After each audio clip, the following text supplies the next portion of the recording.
Hi, you've joined us today, and I've joined you today to discuss what's happening on Facebook groups and in your surrounding communities. What are you experiencing at the moment? I think that there's a kind of a lot of very subtle sort of racial tension going on Facebook at the moment.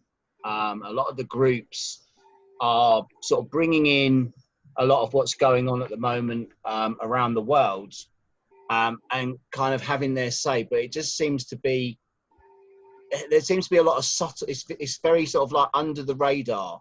So, you know, you can be having a fairly sort of mundane conversation, and all of a sudden you think, hang on a minute, there's something going on under the surface, and it seems to be very racially driven, and it kind of gets you down, because if you're kind of like interested in a particular subject, or you're part of a group for whatever reason, and you're getting something from that group in whatever, you know, it happens to be, and then you suddenly find that, hang on a minute, your race is coming into play, and it's like, well, why should it shouldn't make any difference, you know, what race you are. And I think that's kind of what's going on at the moment. Yeah, I'm struggling. Oh, that. Right, yeah, I'm struggling a little bit with the issues that I'm seeing myself, and even particularly I'm falling out with people. They're not actually given a real reason, but it seems to be more triggered through the event that shook the whole world in 2020. So for myself, not talking about COVID, but at the end of the day, all of this plays a big part as well, because what I was seeing on Facebook was people were asking other people to boycott, like a man's vegetable, his livelihood, his vegetable market stall, his livelihood, because he was Chinese, you know? And Yeah. it was predominantly, I'm going to use the word, I'm going to change my word, and I'm going to use culture. It was predominantly cultured individuals that were thinking that it's time to stand up and make a big statement, and to say, yeah, we've had enough of the discrimination, and you know, we need to make a stand now. They're killing off our people. They've done this for years, and so the history of past history gets brought back into play with this immediate. It's not never history; it's the here and now. But as of yesterday, it became history. So what's leaving a mark in history is complete unite and a complete divide, and it's becoming an ungrateful situation. If I have to be honest, I have to say that the situation can be mildly ungrateful, and one of which I have to say that we already know that people in a position of power that are dictating how we should transform our minds and how we can spread hate amongst each other. And it's programming, you know, it's programming. But when we got to the human rights part, we're all supposed to have been able to sort of help and love thy neighbor. Yeah. But then when something, and then and you think about it, for my parents' history, they went through the same thing that I'm going through to this day. And yet, we're talking about, if I talk about heritage, my father was a black man. Okay, so I'm going to start with my father was a black man. But you know what? In actual fact, my father had a really bad time in and out of prison, and then children in the care home. So who was around to look after the children that he bred? Second of all, if I go back into my own father's history, he wasn't in his own land, as we keep hearing that word. Go back to your own country. Go back to your own country. A country that He wasn't even raised. You know, when I look at the story, some of these people are not raised by their own families. They're raised in another village, and Yeah, they're having to learn a different culture. So when they come abroad and when they come here or whatever, then they're integrating. And you'll find that back in those 80s, 70s, etc., you find that I'm going to go 70s because that's the genre that I was brought up in.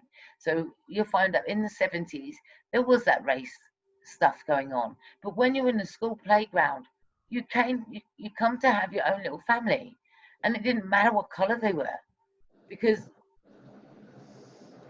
my parents didn't teach me to turn my back on a different race. In fact, my parents encouraged me to go to those corner shops because there was nothing else available.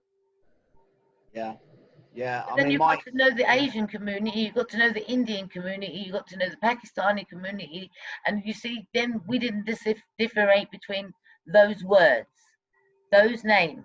So when you speak to the a community of where someone's born, Pakistani or India, etc., in the community, they would say go to the shop and they would call it a specific word, but that's all it was known by.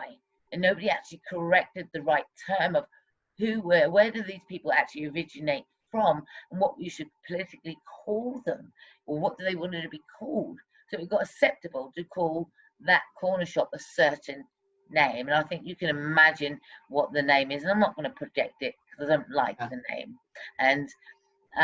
And then it got acceptable within the communities of calling each other names. And even to this day, people want respect, but they're calling the name that they hate. And I have to say that in the 70s that I was brought up, I didn't hear anybody say the N word to each other, regardless of the color. I didn't hear that. That became American slang term yeah, yeah. that we kept hearing. I didn't. You know, it wasn't something. I mean, I was brought up in a very multi-ethnic town. You know, at my school, like primary school, in a class of 30 children, you know, 10 were white, 10 were black, and 10 were Asian, and that was pretty much the mix. And I think some of the, yes, obviously there was some playground talk, and as you say, people referred to certain shops in a certain way and things like that. But you know, without that kind of, well, do they actually come from that country? Are you just like, you know, grouping a whole network of countries together under one sort of like fairly derogative sort of banner? But you know, do they come from this country or this country? India, Bangladesh, Pakistan? You know, sometimes it could be, you know, some of the islands like Sri Lanka and things like that. But it was always like, you know, placed under that one single word.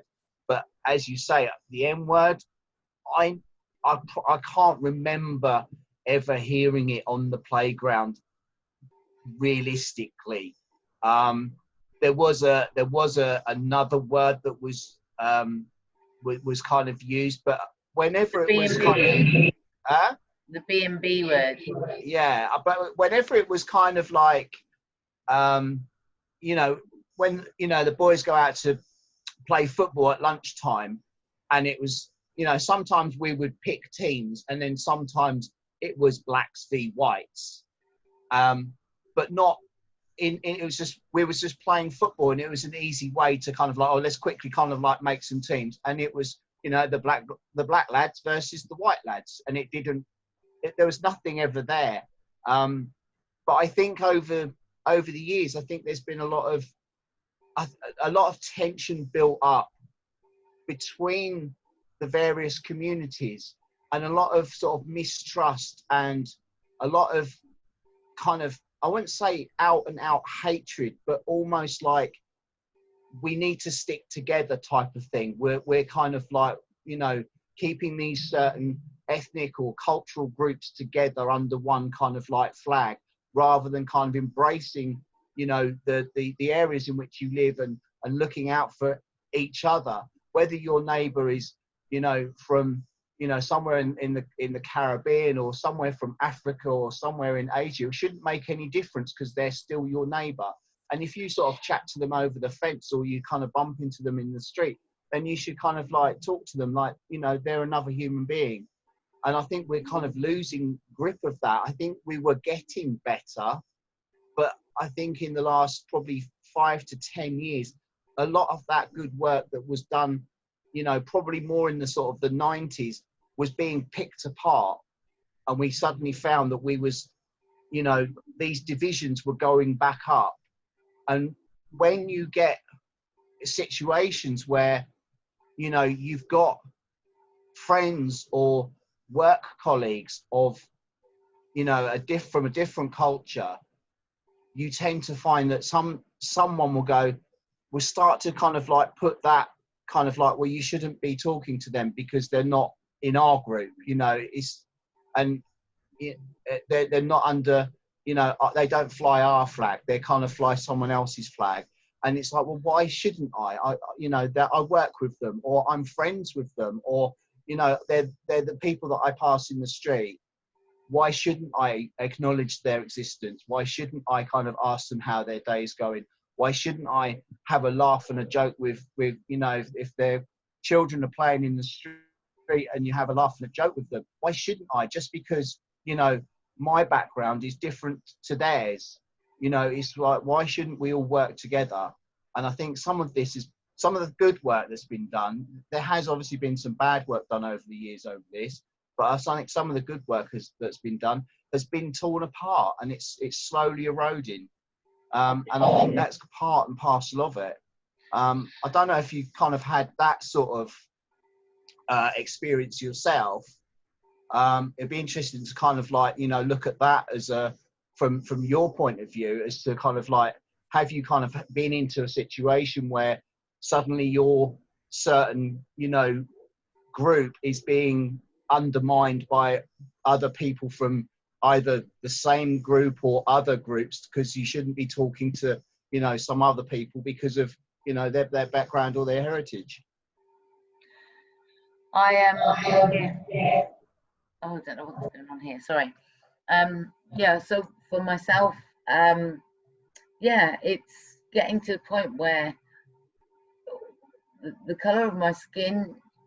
I always said the color of my skin should never define your ability to be kind and your ability to help the community. And I think when it comes to blood transfusion and kidney donors and all of this thing, life means saving life. And I think when it comes to somebody pleading for someone to save their child by any means possible. And what's going on here is that we're all pleading for our children to be saved. And even at the ages of 70, 80, 90, it doesn't matter. We are still someone's child, and we're affected by what is going on here. And I dread to think what is going to happen to the generation if we don't stand up for them right now, because we've been trying to stand up for rights for a very long time. Have I felt indifferent? Yes. Have I felt racism? Yes. Have I been called the N-word? Yes. Have I been called other words relating to the color of my skin? Yes. Have they been called by? For myself, I'm going to identify myself as a person of brown toned skin. Now, my heritage and my background, now that's not going to define who I am or my ability to being kind and what's going on, what I need to survive in this world. Now, one thing to be bullied in the playground and in the classroom, and you're getting it from all angles, and it then projects to the point where you're not safe at home because there's a lot of drama going on. Because you've got to remember, in my history, that my parents were in the race where they're having to fight for survival also. So therefore, life at home isn't a bed of roses.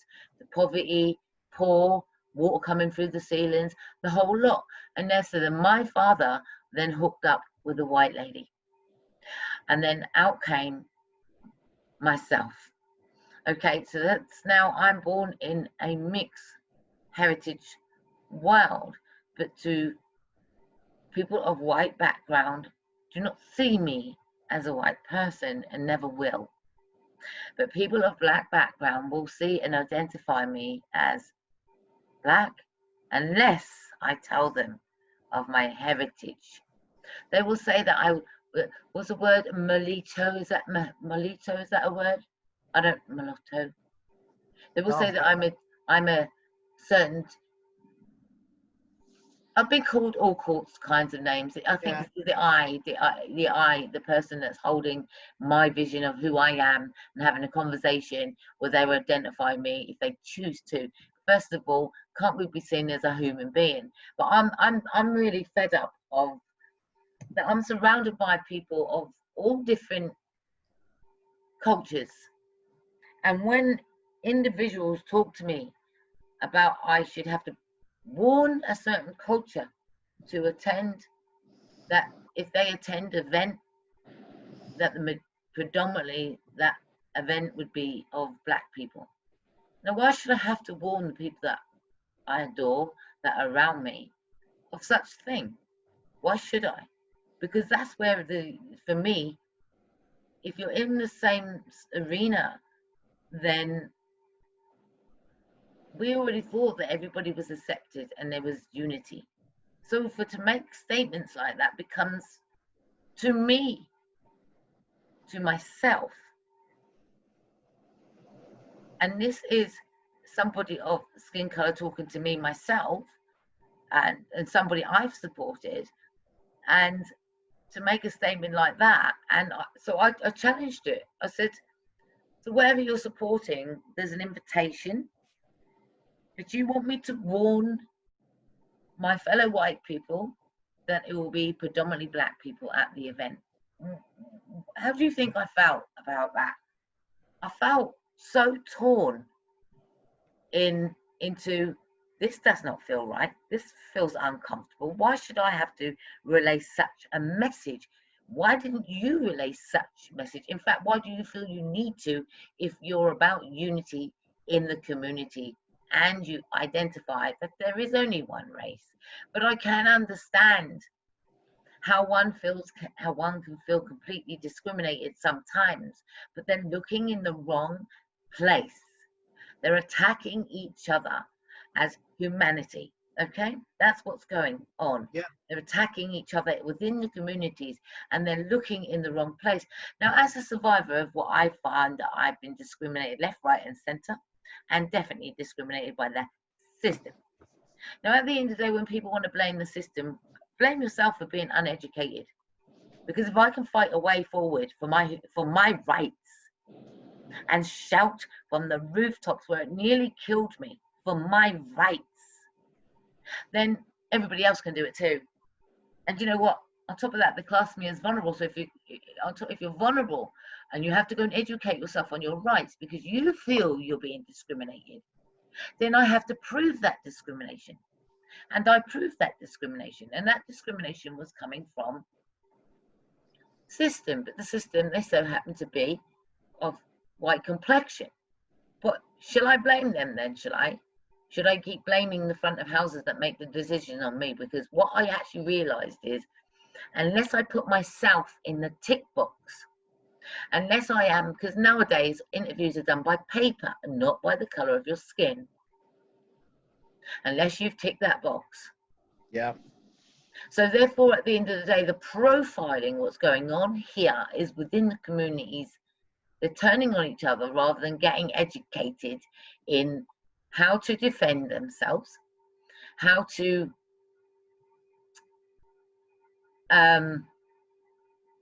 build a business, because that seems to be the stigma, and this is what I'm hearing. And I'm not, for me, this is very difficult for me to just speak openly, but I'm doing it because I'm affected by it. I'm affected by it. I'm affected that I feel like I'm being torn, and yet my whole family is mixed. I have people that are black, from a black background. I have people that are from a white background. But when we unite together for the same aim, and that's to keep each other afloat, supported, help each other in business, help grow and stuff like that, does any of that matter when we're all sitting here in depression and trying to raise ourselves up and thinking, what is causing a depression? What is causing the depression? And what's causing the depression is all of this. It started with the Brexit as well. Do you know what I mean? And when people keep going on about history, well, did they forget that in the other countries, and I really mean that these kids are being blown up? Are they complaining? Are they saying, are they shouting the same message? Keep being blown up. Look at all the people when other people were going into other people's countries, they were blowing them up. All right, they were killing off other people, and they were all different cultures. Tell me, when you get one man to go onto one island to go and home in people, and then tell me how people can't come together to say no to that. That's abuse. And then, well, we didn't have the ammunition. They didn't have the ammunition back in those days. But what's going on here now is that people are having to defend with their mouth, and every time they defend with their mouth, there are allegations, and I will be honest, allegations are put on certain individuals to make them look like a criminal, and they're not. And I think that's where the hatred is coming. For myself, I've been arrested on numerous occasions for crying out, for asking for help because the white man was beating me up. Now, at the end of the day, shouldn't be about color because I chose to be with the opposite race. Now, I've had various relationships of all different ethnicity, to be honest, you know. Not all, because that makes me sound terrible, doesn't it? But I've been out with a mixed race person, I've been out with a white person, and I've been out with a black person. And I've had problems with everybody. And I've had problems with everyone because what happens is, because I am on neutral territory within myself, with my own identity, I am in favor of keeping my mother's legacy alive and who she was as a woman and what she stood for and what was to open her door to any race. I'm in favor of keeping my father's legacy alive because he did just the same. He did just the same, just for survival. Yes, he's so united with my mother, but you know what? You got me, and I, at the end of the day, to be a person of my own complexion, I'm only torn when somebody brings me something where I'm supposed to give a message, a third message to an individual of a different ethnicity to tell them to prep themselves. That's when it becomes a color issue for myself. Because would you actually have given, obviously you clearly didn't give the people that you wanted me to deliver the message, you clearly didn't go straight to them. So why did you feel you could go to me? That's the part that I don't get. Why did you feel you could come to me and then think that I've got to project the message over to lessen the load, that if somebody was attending an event, they get to be mindful for what the color of the skin is going to be when they get to the other end. I think it's unnecessary, because in a lot of years that I've had the school playground stuff, I then got on with my life. I experienced that when I got with different ethnicity, when they're good and ready, I'm a certain name. But you know what? For myself, when I'm good and ready, they've been a certain name. And I'll be honest, we've called each other names. Does that make sense? Yeah, so it goes round, doesn't it? Yes. So that's the what ammo can you use against somebody that's pissing you off, basically. So what I know now, moving into a recovery stage, to come away from harm, to come away from discrimination, to come away from all of that, what I know now is that it took education for me to arm myself against anybody, anyone anybody of any race to be knowledge to. I can give back knowledge, but to arm myself against anybody that come and brought me a divide. I'm not interested in a divide. I'll come for one race, the human race, because that's my grandchildren, that's my children, that's my grandchildren's parents, etc., etc., etc. My family is mixed, and I cannot divide. And when I hear we should build something for ourselves, well, go ahead and bloody well do it then. Because as far as I'm concerned, I've come from injustices. I've been to court. I've had my houses taken away from me. I've had it. I've been homeless. I've been called crazy, hostile, confrontational, because I have a voice, because I said, no, no, no, you need to listen. I feel that you're discriminating me. And so therefore, at the end of the day, when I have to define discrimination, I have to prove discrimination. So how do we prove discrimination? You see? So first of all, at the end of the day, treated less favorably than somebody else, not giving rights when somebody else, especially a different ethnicity, is getting reaping the rewards over there than they are reaping any rewards over here. If it's not equal, and that the legislation is supposed to be there to protect us, and if we arm ourselves, because there's a lot of people that I know that do not know their rights, they don't know that they have rights, and yet the basic rights that we need to survive is your housing, your medical, your support, especially for the elderly, etc. as well, you know. So who's going to look after these people when they get older? Yeah. And I think, and your mental health, because at the end of the day, those basic human needs, your mental health is really important, and to be affected by what's going on, crime, because it is criminal behavior. You know, discrimination is criminal behavior, and it's discrimination affected me in a really bad way at once. Before I started on my recovery journey, discrimination affected me, where I got to the point where people become untrustworthy for myself, and I stood there. But if people come to me, then I know I'm accepted. But if I didn't go to them, then I wouldn't be confronted with anything or rejection.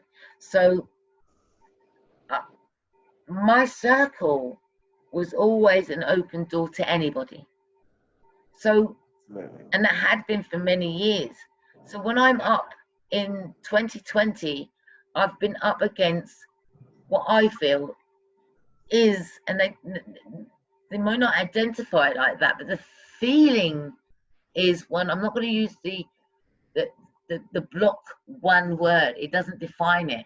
The feeling of discrimination is there, and that's people within my circle, and people are turning left, right, and center, and it's really horrible to see when all what is needed is to have a conversation with your neighbors that are going to actually perhaps be of different ethnicity, but the journey is the same. We're all being affected by the same situations. Yeah. I mean, do you think it's like something that's like specific to certain individuals might have a particular shortcoming? It's like this, you know, there's apparent warning about this event, and it's almost like, well, is that just what that one individual is kind of thinking? And, you know, if you was then to go and ask, you know, 20% of the other attendees at the event, it's like, well, do you mind if there's a white family coming to this? And they'll probably like look at you if you was balmy, as if to sort of say, well, of course it's fine. You know, we're all people, we're all human beings. You know, of course it's fine. We're here to kind of like, you know, commemorate a certain event, or to do something, or to come together for a celebration, or whatever. And it's like, well, why, you know, is it that particular individual's, you know, shortcoming?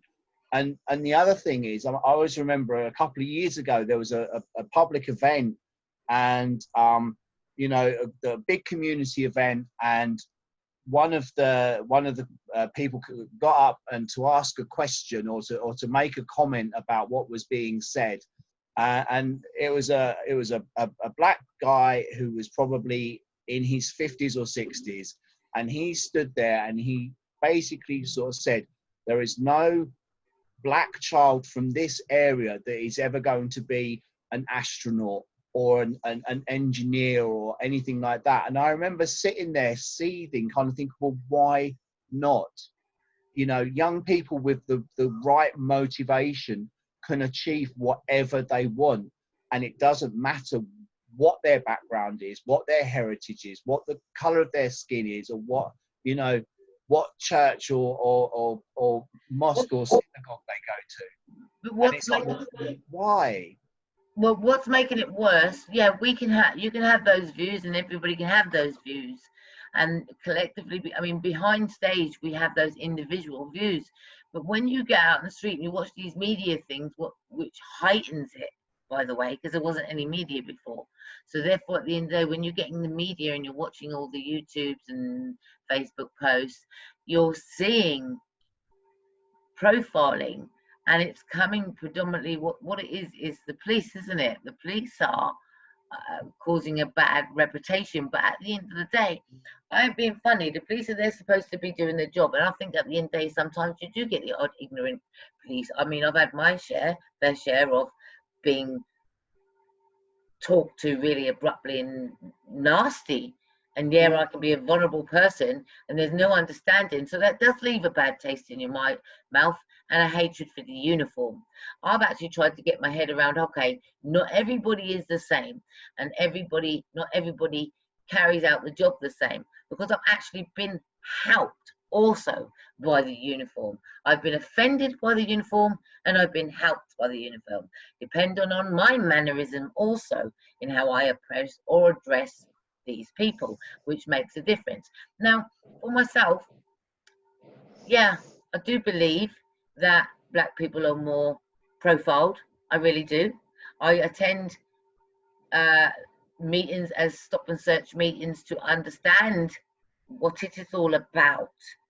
But when I get there, there is nobody from the black community representing the black community. And there, apart from me and maybe another two or so like that. And I'm thinking to myself, hold on a minute, you've got a voice, you're moaning about profiling, you're moaning about this, you're moaning about not knowing your rights. So when you do get stopped and searched and you don't know your rights, it's probably because you did not attend the meeting. So all you could have had your say to the very uniforms that are putting these things, and each time that these people don't show up, that doesn't give a voice. So therefore, they're going to make judgment. They're going to put procedures in place because no one's defending them. And if two people only stand up to defend the stop and search, you know what I asked when I did a stop and search? I went to one of the meetings and I asked, so you have your CCTV on, and the fact that we need coverage, can we have the CCTV, ask for the CCTV to be put on, you know, the little thing on your jacket? Yeah. If you are interviewing us, and you can ask for the you can ask for it as well, because as much as their safety, it's the safety of the people being interviewed. You can, not a lot of people know that, and therefore had they gone to the CC, had they gone, they'd know their rights. The thing is about arming the community with their rights. And if we're not going to know our rights, and we're going to keep turning on each other and can't even help each other out of a housing situation or something like that, then what hope have we got? Because believe me, at the end of the day, right, like I said, the colour of my skin to you ain't going to be the colour of your skin, vice versa. But I have a job to do sometimes, and that is helping the community. And sometimes they can come in all shapes, colour and sizes.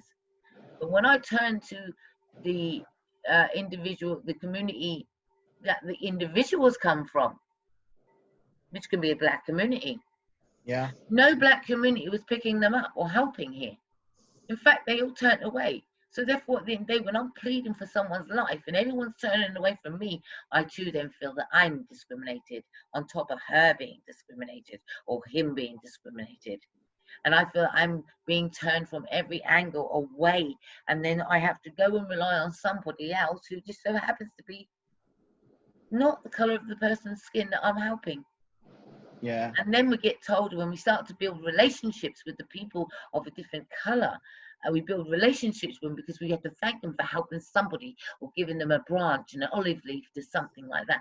Not because they had to, because they were human. Not because it was a job, because they were human. Not because they just experienced all, oh, they get paid or privilege. No, because they were human. Because I never asked for a background of somebody when they decide to help. Okay?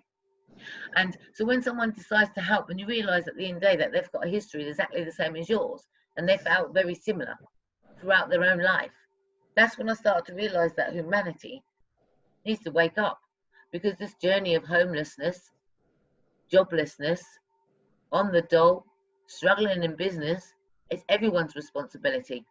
And when you sit, and this is where I believe from culture point of view goes wrong, is that they said we should have our own businesses. I agree that everybody should have their own businesses, therefore less reliant upon a system that can just take it away, you know. So but a manageable business, but you have to network with each other, and they have to be healthy network relationships. Because if you're buying a product of someone, or you want sponsorship from someone, that product's going to come from somewhere, and then you've got to say sponsored by whatever else, right? So therefore, at the end of the day, you've got to come in unity no matter what. So if you're going to get on a bus, is that going to be an anti? Are we going back to the bucket? Are we going back to that segregation? Yeah. Segregation. That's Yeah. the word. Are we going back to that? When I hear we got to have, it hurts me, because if my grandchildren, who are of a dark skin, but they do have some heritage along the line, hear that, that's their loved ones that are being disrespected. Yeah, exactly. Yeah, So I mean, is it very much a? I mean, could you sort of put it down to sort of like individuals as such? You know, with it, whatever individuals, whatever background or an ethnicity they are, that there's certain individuals that seem to kind of want to raise this issue, but in a negative way, and not embrace what people are doing. You know, regardless of their background. Because I know for myself, you know, I work within the community as well. You know, when I'm filling in the forms, you know, I identify myself as white British, but at the end of the day, I'm helping my own community. And I have had members of that community over the last, say, 2 to 3 years come up to me, and they have predominantly been either black or obviously mixed race, who have come up to me and said, thank you for what you are doing in my area. And I've had this on more than one occasion. The first time it was like, wow, this is great. And then, you know, a few months later, someone else sort of like saw me at the local shops and recognized me from, you know, a public meeting or an event that I'd been to, or, you know, they'd read, you know, something about me in the local press or something, and just said, thank you for doing what you are doing. Thank you for highlighting what you are doing. And it's you know, it's like, well, actually, you know, what I'm doing is being recognized by, you know, certain parts of the community, but there are of these individuals that come up and want to kind of almost like stir up the trouble, stir up the you know, to kind of highlight you know, there's obvious differences between this person and this person. No, there's not. These two people are both human beings. You know, whatever their background is immaterial. But yes, okay, so one person's darker skinned than the other. And I found it very, you know, you mentioned earlier about Brexit and people kind of going on about, well, we're British, blah, blah, blah, blah, blah. And it was just like, well, actually, if you kind of looked into your heritage, you know, a typical white British person, for example, could find, you know, a background in Scandinavia, sort of Norway or Sweden or something like that, you know, the Vikings. You could got people kind of like, you know, who may have been, you know, have heritage from, you know, sort of, you know, Northern Europe, like, you know, the sort of the Norman conquest and things like that. So they're French. You've got a lot of, you know, I mean, the Queen is German. You know, this is all kind of thing. It's like, well, yes, okay, if you're like white British, but you've got a German monarch, or you've kind of got, you know, you can actually trace your background to somewhere else in Northern Europe, then you're kind of not British. You're kind of like part German or part kind of Scandinavian, or even sort of like, you know, you know, Spain or Portugal or even sort of Italy. Do you know what? Oops. You know what's bizarre about this is that, you know, when people say, "Where do you come from?" Yeah. My first thing I want to say is my mother's stomach. Wow. Okay, that's the very first thing, because if my mother was in Africa, I would have been born there and I would have been Africa. However, she's still a white woman. Yeah. But then does that make, you know, just say that you say my mum and my father, they went over to Africa and they turned around and was on holiday, but I was born there or something like that. It would make me, yeah, okay, they say dual heritage. How, first of all, then I would be affiliated with where I am born. Now, the thing is, when I was pregnant with one of my children, did you know that if you are on US military soil, and that means that you can be in England, right?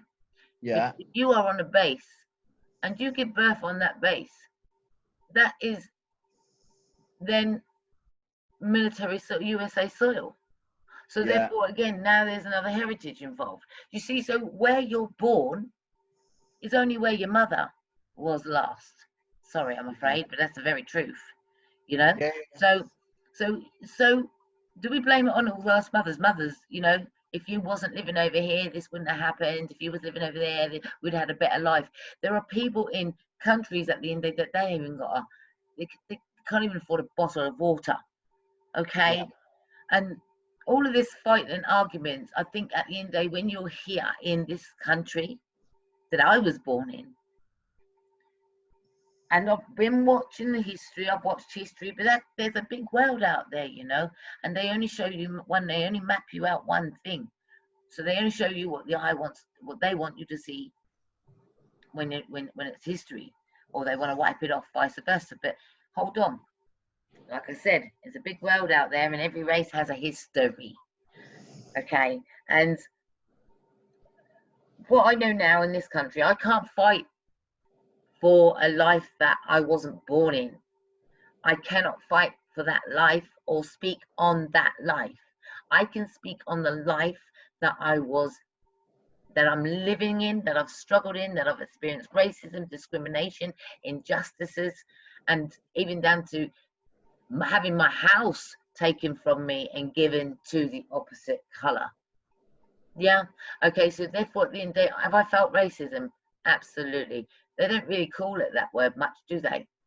You see, that's a big Yeah. bullet point. They call the word discrimination. Yeah. Racism, this it's a define that, because what makes me laugh is, this is a story. When I lived in the USA, I was warned about rednecks, and I Yeah. never understood. And I'm a bold person, so I'm right. If I'm up, well, wherever it be, is that they're coming in my space now. So when someone's having a conversation with me and telling me I'm a redneck, they're a redneck, I didn't understand it. So therefore, I said, could you please define what that means? And then you hear such situation where they say, I better got black friends, you know, I'm a redneck, but I've got black friends. I don't get the concept of these labels and the stigma. I think Yeah. at the end of the day, yeah, I think we're born to hate. Only in the company that you keep is going to teach you to hate.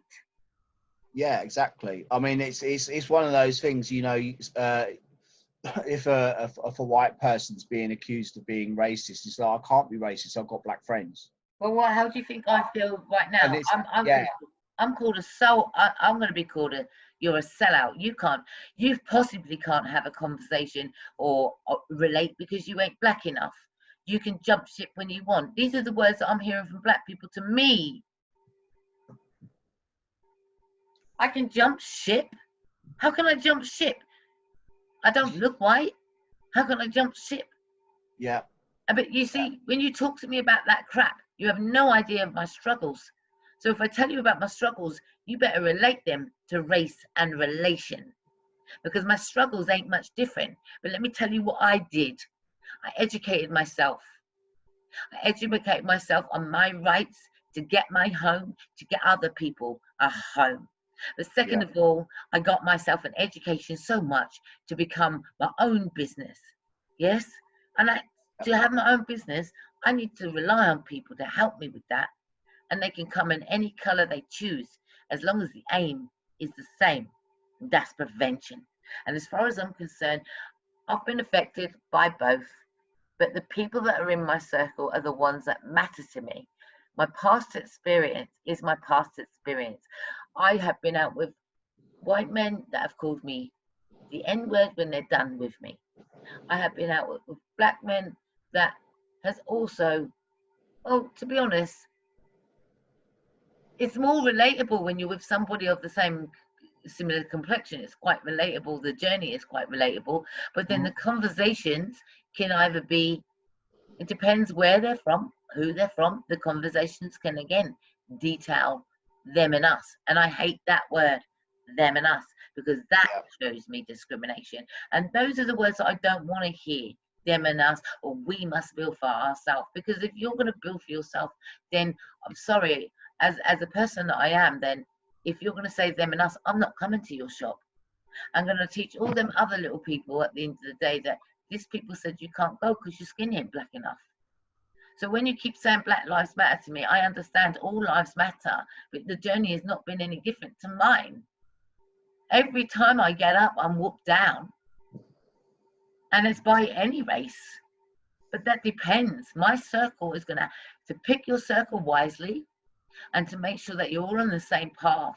Because when you turn against each other, especially in the times of COVID, in the times of Brexit, then I think it's effery. Because at the end of the day, when it's come to Black Lives Matter now, what about when they mentioned Brexit and they used to say, they used to put, there was people of my colour that chose a different religion who were being affected by discrimination.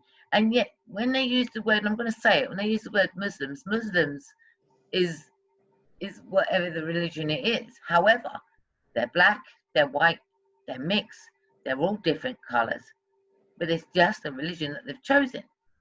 But when they're ridiculed, when they said, when they go and ridicule people and use that terminology, they don't actually know what they're saying or what they're talking about, and it comes across as almost like it's a colour, and it's not. No. And so that's where they don't get it right. The stigma is wrong, and I'm sick and tired of it. Anyway, lady, you haven't said much in the background because I'm quite highly distressed of having to teach my group not to divide, to have a unity, to accept everybody for the colour of skin they are. And yes, everybody has a journey of pain where it's leaving us to mistrust different species around us. So therefore, at the end of the day, you can only trust those that are in your circle one at a time to get to know. I mean, can I just say that I think that a lot of this Black Lives Matter and things like that has got out of hand. You know, I think that America predominantly has got a lot to answer for.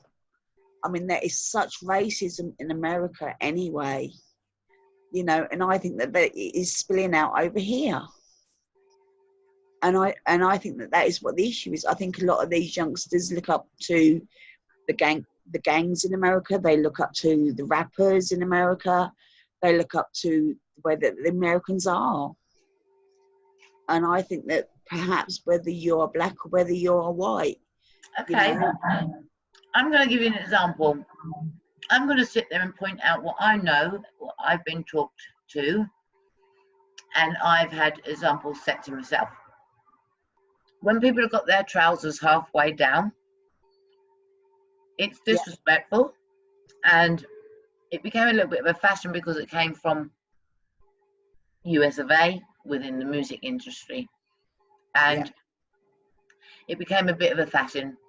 But what that represents, your pants halfway down in the black community, is actually really quite offensive, and that's why I don't know why it still goes on, but the message that I hear from the older generation is that it is offensive and that it's a sign of disrespect. And why would you want your backside out anyway, full stop, to see your pants, etc. And I think the image has sunk, and it's a lackluster approach, and it doesn't give the incentive to go and own yourself in a positive manner. It's a lackluster approach, isn't it, sometimes? I mean, you know, when you go to work, you can change into your uniform, go home, change into your joggings. Fair enough. But we can't speak on the younger generation. They're really actually going through quite a bit, because I think that the community is so broken that there's been a lot of drugs, a lot of alcohol, a lot of domestic violence, a lot of fighting amongst the children and the parents, or the parents fighting about children. So it's lost its identity in what family really is. So the people are going outside to form a family, and they've got a I don't care attitude, because the immediate families are, look at this, going through all of this and what we're going through. Yeah. And so what they're doing is finding their own niche and what's right and what's wrong within the community, in that it's a dog eat dog. So it's this you can't get your own business, we should have something for ourselves. Oh man, it's hard to get something for ourselves, we've been stopped and we've been stifled, it's the other people that won't let us, you know. So there's the stigma right there. Yeah. But I'm going to tell you that's a lie. And why it's a lie? Because I know enough people out there that have their own businesses. So why do we keep making this an excuse? So if you want to start your own businesses, where first of all is your idea? And then you're telling me that, and again, it does depend where you're brought up, and it does depend on what location. So I can't speak on all locations. I am not privy to being raised in. But I know that what we were raised in was a multicultural community, and one of which, when you're grown up around your school people, aren't you? It's not until you sort of go out in the big bad world where you start to meet different people, having different experience and more arguments, I suppose, as you go on and on and on. And there's stronger arguments as you get older. And then here comes the don't hang around with them, don't go out with them, don't do this, don't do that, you'll get a bad reputation, all of those things. I can't, when I go downtown, well, it's very noticeable that I'm not the same color. But how do I feel about that? Well, I'm not experiencing anything negative, because I am trying to smile my way through it. Even if I'm uncomfortable, it's my own perception, not theirs, unless I've had a conversation with someone. So as much as I might be scared of them, they may be scared of me too, because of the media, because of the things they've read in the paper, etc. But it's going to take time. And are you approachable? That's the way I look at it. Are you approachable? I've had a lot of bad experience, but I'm not going to be swayed to picking a side. I'm not going to do that. No, I mean, the thing is, at the end of the day, you know, from the area that I was brought up in, that is horrendously multicultural, you know, but a child only sees what a child is innocent. It's what a parent or an adult teaches that child, is what they learn. Yeah. You know? Yeah, I mean, it is a true. Can I ask you a question? Mm-hmm. Have you got a white-owned business title? Have I, personally? Do you know anyone that has a title, white-owned business? No.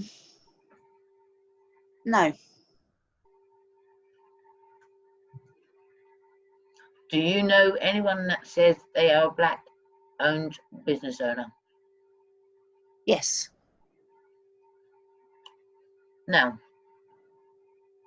why do you think they have to make that statement?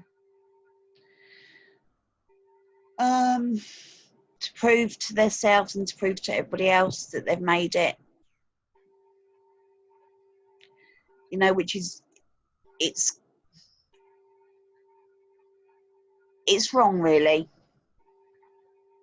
But then, you know, at the end of the day, I think that the education in the schools should be equal. The education at home should be equal more than anything. But listen, it's very interesting how you said that, because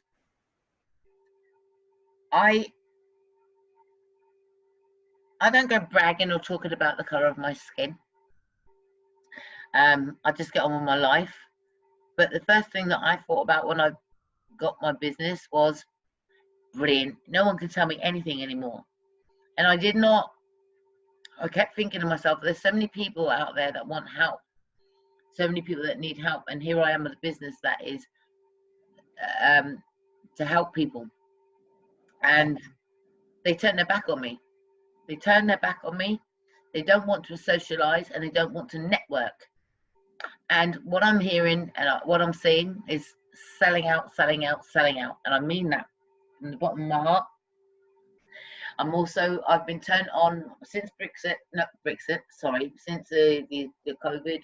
I've been turned on, but indirectly. They won't say what it is, but for me, at the end of the day, they don't need to. They don't like me because they don't like me. Whatever the reason is, you don't like someone, I don't care. Move out of the way, I've got work to do.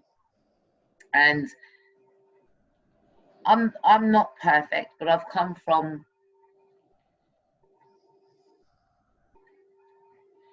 homes after homes, a child that was in childhood, brought up in the care system on and off, experienced witnessing a lot of bad stuff within the community. And I get it, it was a fight for survival, wasn't it, at the end of the day? But yeah, as you know now, and you look back on your parents' struggle, it ain't much different to the struggle that's going on right now in the community, where only the community is turning against those that are helping, those that are uniting. When we see the Lives Matter protest, that was all kinds of culture. So then when everybody stands there together to make a big bold statement, no, we're with you, we're not going to leave you in this, we actually agree it's all wrong and we're standing beside you, then why do you still get the title of we got to have our own stuff, when you see that that whole media was full of all kinds of different ethnicities uniting? But what's going on is on the social media platforms where there's the fights and the divides and the WhatsApp groups and all of those things that's going on, fighting dog eat dog, because everybody's trying to do their business. But while they're doing their business, they're selling people out down the street. They really are, online, just to get ahead. I know, and I think it's just awful, you know. It's like, I don't know, I can't give you that answer. I wish I could, but it's just tragic. It really is tragic, the way that it is, you know, the way that it is dog eat dog on social media. I'm better than you, I've got a better platform than you, you know, so on and so forth. I love I love all my friends, yeah, because at the end, those that I'm raised up around never saw me as anything but just their brothers and sisters, no matter what the colour it is, you know, and always about respect, and always got an invitation, and always attended where I could support their businesses. No matter how old somebody gets, you know, that inner child wants to be successful, and I think we're there to support the community as a whole. You know, if you got a product, let me see what it's about, let me help you out. I don't care what the colour of the skin, but the minute you start telling me it's a black doing business, I'm not coming, because you're making a bloody valid statement that is discrimination. You said at the end of the day you want to make it. Well, I wanted to make it too, I made it. But at the end of the day, if I'm going to be healthy in the community and teach people no divide, then I must open my doors to anybody that would like to buy. Is that what I'm saying? When I go into the Indian shop, they don't tell me that it's an Indian. They can call it Indian. They call it an Indian shop. That's what they're trying to say. That's the statement. In Indian, though, is the culture. It isn't the color of the skin. That's the difference. Yeah. So when they say, yeah, but you say the Chinese have got their own person. Again, that's not the color of the skin, is it? It's a culture, isn't it? It's not the colour of the skin. So when you say black-owned business, you are mentioning the colour of your skin. That's Yeah. where I'm going to differentiate this situation. When I've had people saying, yeah, but the Chinese have got their own stuff. We need our own. The Chinese, you're not mentioning the colour of the skin. And I think you are mentioning the colour of your skin when you make statements like, I think society taught you that a little bit as well. Black-owned business, black-owned business. But the thing is, some people have said that they've got their business and people try to steal it. And I think that's where the horrible part is. And that's where the resentment comes into the community a lot. But you see, again, it's tarnishing everybody with the same brush, innit? Yeah. Not everybody's the same. Yeah. Anything else you want to add to this? Because I'm actually waiting for somebody to address a situation that doesn't seem to be going to get addressed whatsoever. So as far as I'm concerned,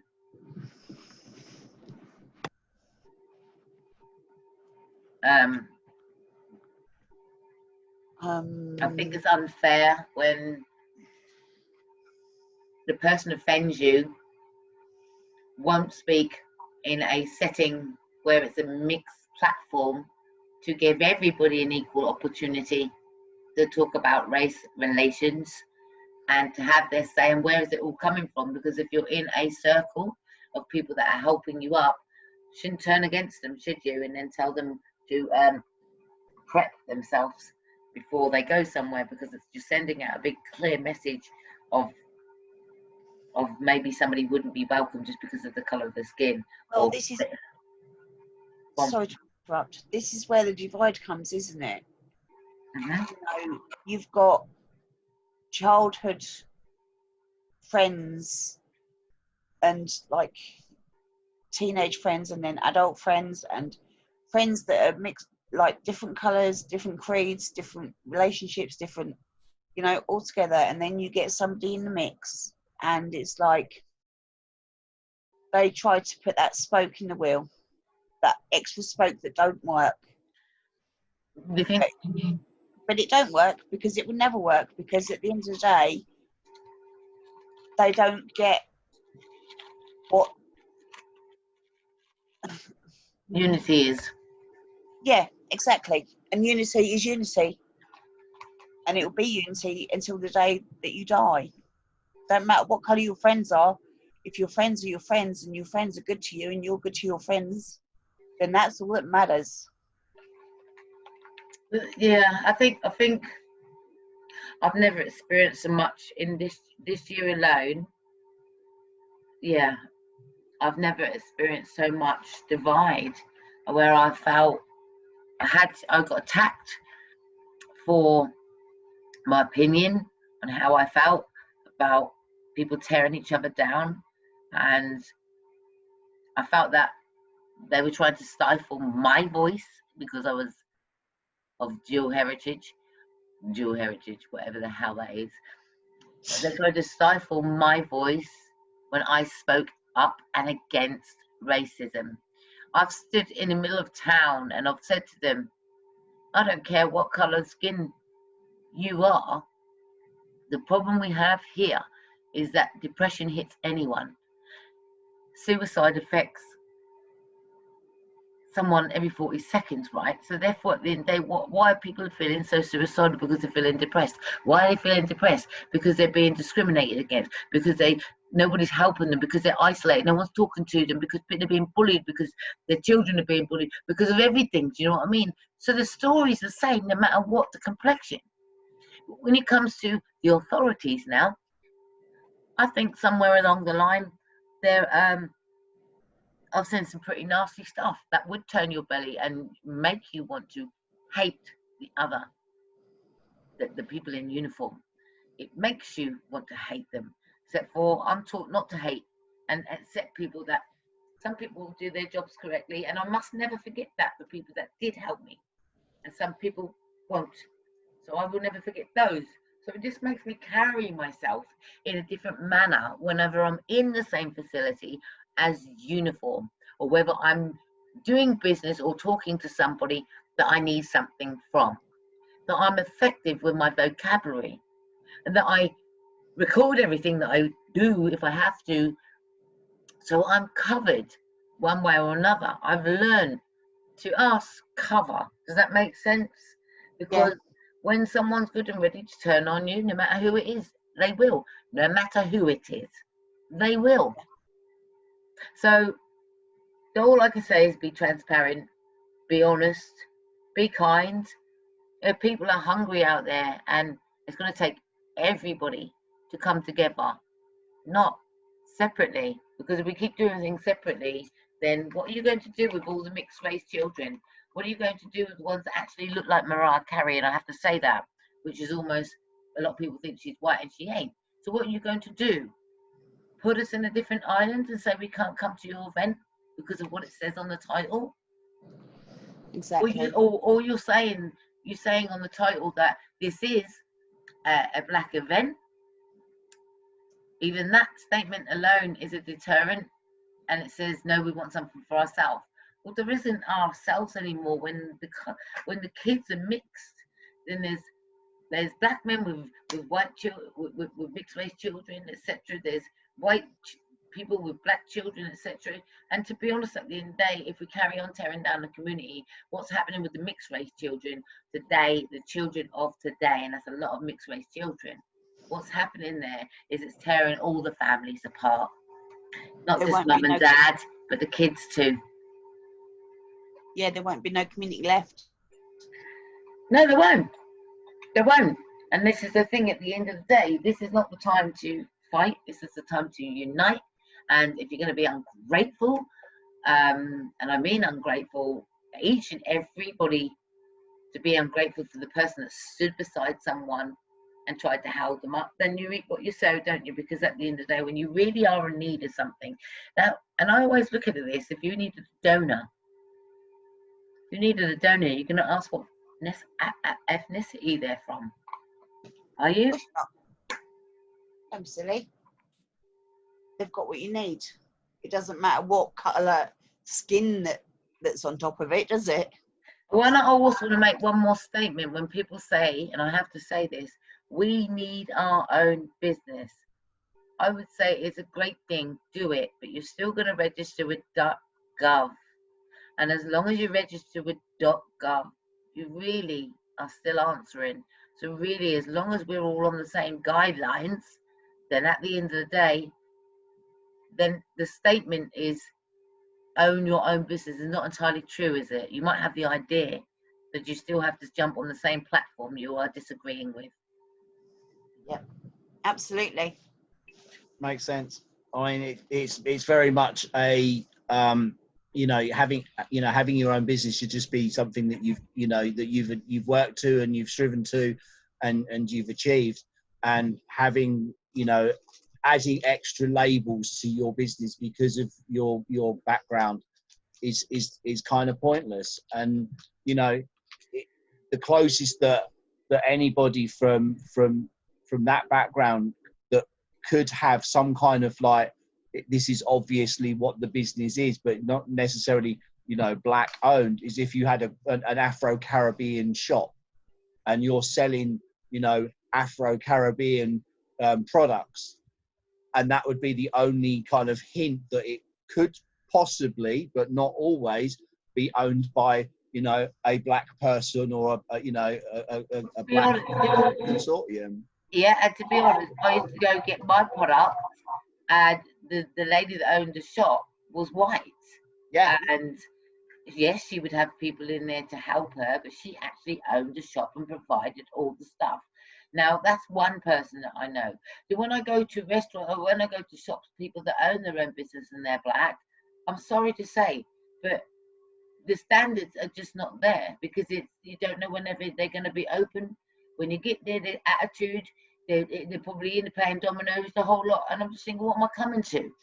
The attitude is just not, sometimes just so unprofessional. But then they're on that playful mode, and I do like that playful mode, but I think when you're going to be in business, then be the business and be inspired, you know, to do your best, because the reputation that you're leaving. And when I want to cook up for my dinner, when you're opening, hold on a minute, you're a business, so why aren't you opening when you said you're going to open? These are the things that I find disappointing when it comes to black owned businesses, to be honest, that the timekeeping is just not on point. The attitude is not there. You go somewhere and it's just like you might as well be in a house party. That's just how I feel about it sometimes. And it's just, I know business, the 9 to 5 stuff, and I just know everybody's individual and people graft hard, man. You know, you've got nurses and doctors and stuff like that. Their lives are dying. You know, some people are dying to help other people. So when you say them and us and black-owned business, think about that when you land your ass in the hospital. Because when you're in a hospital, what are you going to say? You can touch me now? Yeah. I mean, you know, if you're in hospital and you need a blood transfusion and someone holds up 2 bags of blood and says, pick the one from the black person, you're not going to be able to tell the difference. And that's the thing. And I think a lot of the times it's like, it's almost kind of like this ingrained sort of like fierce racism or discrimination until it comes to that point where, oh, actually, I need some help from this person. I can't actually be horrible to them. I can't actually discriminate against them because they're going to help me. And then as soon as they're helped, it then turns around again. And that person that had this blood transfusion and couldn't actually tell the difference between whether it was, you know, blood from a white person or a black person or an Asian person, you know, and then to actually then walk out of the hospital and then start, you know, on with, you know, just carrying on where they left off. And thinking, well, you know, I've got, you know, a pint of a white person's blood flowing around in my veins, or I've got a pint of a black person's blood flowing around in my veins. You know, that's the thing. And it's just, I think it's an individual thing because, you know, in my experience, no, I haven't received a lot of discrimination in my life. I've had some discrimination about I'm overqualified for a particular job or things like that, but that's the closest I've ever got. But when you're going around and you're talking to, you know, people of different backgrounds, and when you actually stand and properly talk to them, and you're not just passing the time of day, you do tend to find that most people that you talk to are actually decent people that are just trying to get on with their lives, and, you know, grateful for any help that you might be able to you know, to give them, whether it's giving them directions to somewhere or to help them with some, you know, real, you know, major issue in their lives.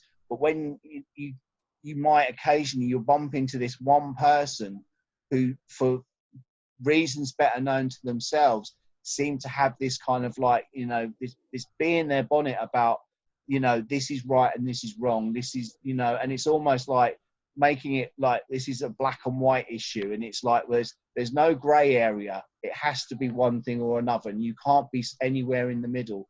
You can't be, you know, you can't help me because you're the wrong, you know, skin tone. It just makes no sense whatsoever. If someone is offering that, you know, option to help somebody else, then it shouldn't matter what their background is. You know, I work with a mixed race girl and I work with a black guy, and they are, you know, you couldn't sort of like want to meet, you know, better people, and they are helping, you know, people in the community in the same way as I'm doing, as, you know, as a white guy. So, you know, what's the difference? There isn't any difference, and you just get on with it and you do what you want to do. As you know, and my philosophy is you do what you want to do as long as it doesn't hurt anybody else. But it's very much a case of like, well, you know, if you're helping somebody, you know, your background or their background it should be not, you know, if you know something about a certain subject and you can help somebody else, then you should help them. And, you know, all of this is just, you know, it's just superfluous to living a life as a human being, you know, and having these boundaries and having, you know, living under a flag and being proud of a certain flag because of, you know, where you happen to be born. As you said earlier, you know, where your mother was when you came out is kind of dictates to, you know, to the world as to, you know, where your sort of like, you know, your identity is. And it's like, you know, the postcode, you know, well, I was born in this postcode, or I live in this postcode. And it's like, it's a nonsense. You live in that town, whether, you know, that town might have 3 or 4 postcodes, it doesn't make any difference. And it's the same with countries, you know, it's wherever you happen to be born, it's just down to luck. And what you do is, like, the rest of your life should be lived striving to help other people and to basically making sure that, you know, nobody around you is made to feel uncomfortable by, you know, your inadequacies or your inaction to what they're seeing or what they're, you know, seeing that's going on around them. And I think that's fundamental to the probably the problems that this world faces a lot of the time. Is it's individuals that just let themselves down and basically let everyone else down as well. That's what it is. That is what it is individuality, really, because at the end of the day, we can't speak as a whole. We can see what we see on TV, but when it comes down to individually in your own street and your own neighbours, are you going to be that way at home? And I think not, at the end of the day, that when you're in an environment where everyone's coming together, when you go home at the end of the day, that should remain the same ethos, come together.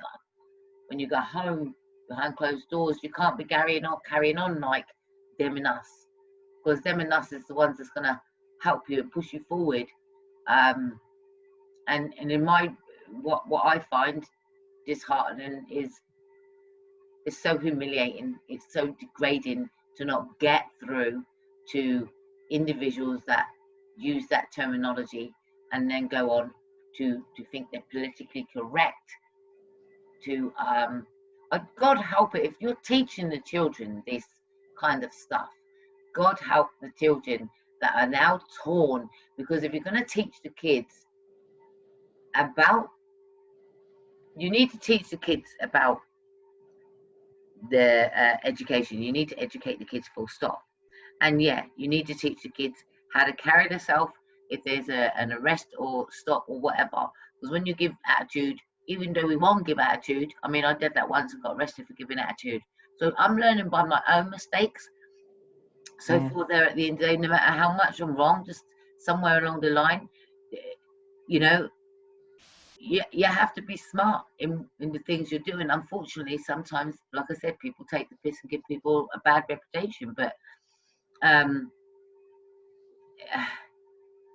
can't be dealing with it anymore. I'm not comfortable having people around me that are going to project them and us. So if this causes a divide, because I can't persuade someone to be kind amongst a different ethnicity and to not show discrimination, then as far as I'm concerned, the lesson will be learned not by me. I stand my ground and I continue focused on the things that I'm doing. The lesson of letting go of the people that was supporting you to jump ship, and I'm going to use that word because you feel better. Maybe you see this torn. You feel torn, innit? You're torn, and that's the thing. You're torn, but if there's 24 hours in a day, and the team that you're turning your back on gave you 18 of those hours to get you to where you're going, and then you suddenly drop their hand and you go towards where you feel torn and you feel that you should be loyal, then I think it's hypocritical, because they should have helped you in the first place before you come into this side. Before you come to this side, if you want to talk about sides, then you should have been helped before you entered the same space.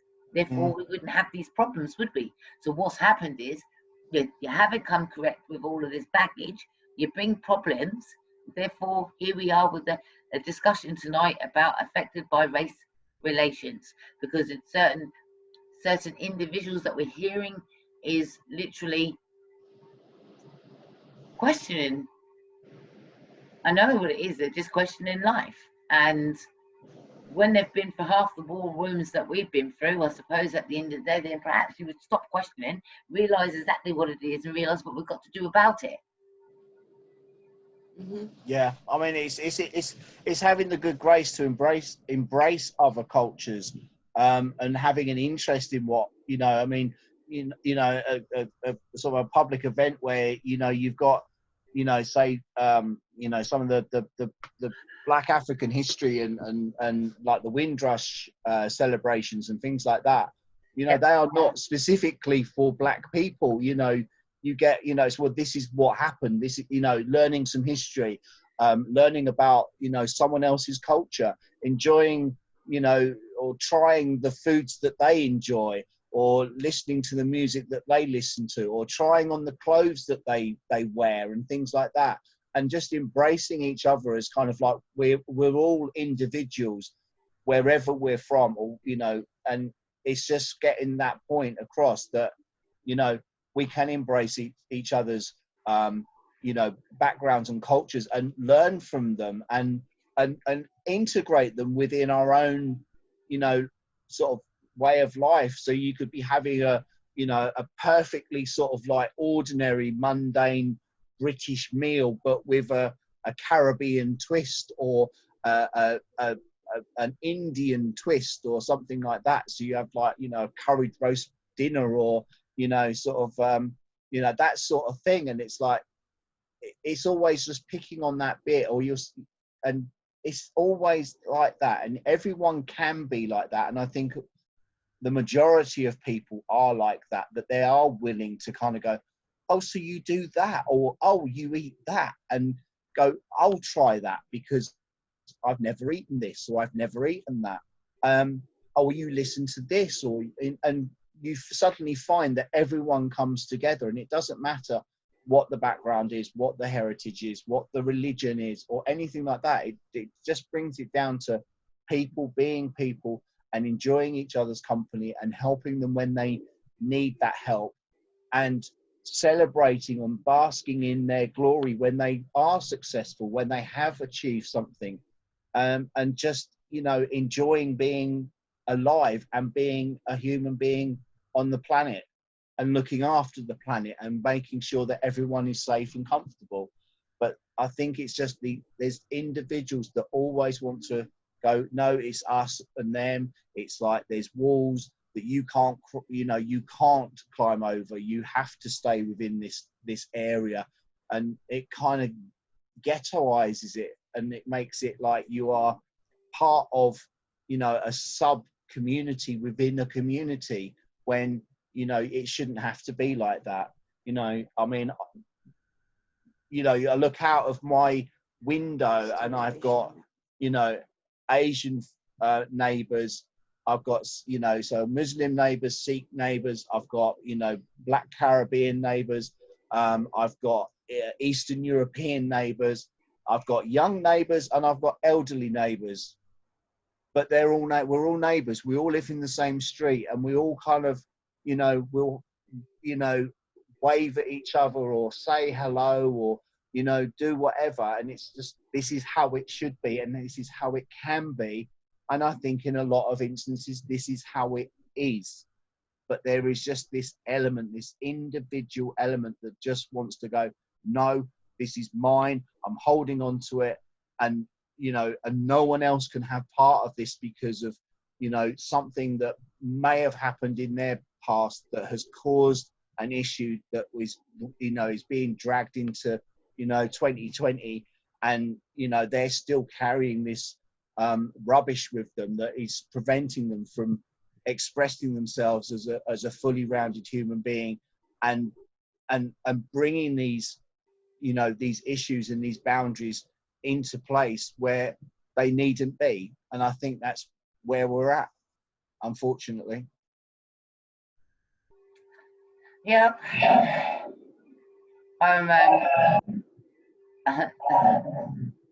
Okay. I think that's one up now. I don't know what's going on with this, but for myself, I've had an eventful day, and I feel that I've got to make a decision. I've given somebody an opportunity to address what I feel is discrimination, not getting anything back. Everybody's voiced their opinions, and as far as I'm concerned, it's one-sided again. So therefore, I'm going to make a decision and remove negativity out of my life. And that's just how I feel about it, because I can't. If somebody comes in your circle and they start to affect your health over racism, over what I call discrimination, over what I call divide, then I've got to make a decision. And the decision, it's unhealthy for me to have race wars. It's really unhealthy. It doesn't do anything for my state of mind. And I'm not prepared to feel that pressure of where I have to pick. Haven't had it in 30-something years, and I'm certainly not going to have it right now, just because we're in a stage of COVID. So COVID can sod and do one, and so can these race wars, because it's not going to make any difference if we divide ourselves. That's where the system wins. For starters, the system wins. But that's exactly what it's designed for, to segregate. And that's the weakness. You come together, united we stand, divided we fall. Yep. Yep. 100%. I'm going to leave it right there. Yeah, what about that? I'm going to leave it right there and just stop that right there. Absolutely. Thank you.